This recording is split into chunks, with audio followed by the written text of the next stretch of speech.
Who is the most cruel man in history that most people don't know about? Yes, the answer is Rudolf Höss.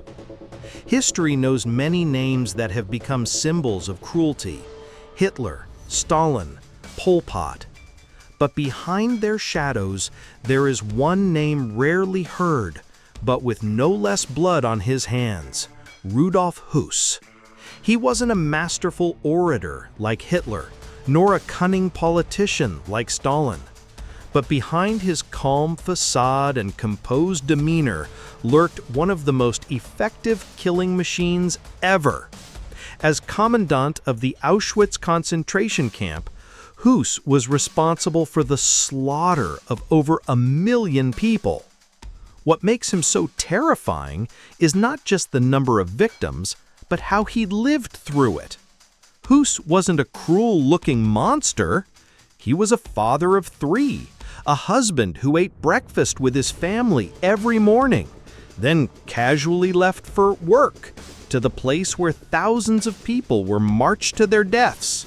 His house stood just 50 meters from the crematorium. In the backyard, his children played and laughed while smoke from the crematorium chimney billowed into the sky. When his children asked, he simply smiled and said, "That's just factory smoke." Höss even prided himself on his professionalism.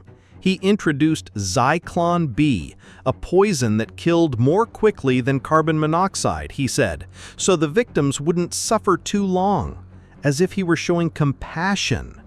He meticulously recorded the killings like an accountant keeping a monthly report: how many people died, how they were executed, how long they survived in the gas chamber. Everything was neat, everything was measured. When he was finally tried after the war, Höss showed no remorse. His answer was flat: "I was just following orders." There was no guilt, no tears. For him, killing millions of people was as normal as sipping morning coffee. He escaped, disguised as a farmer, but was eventually captured.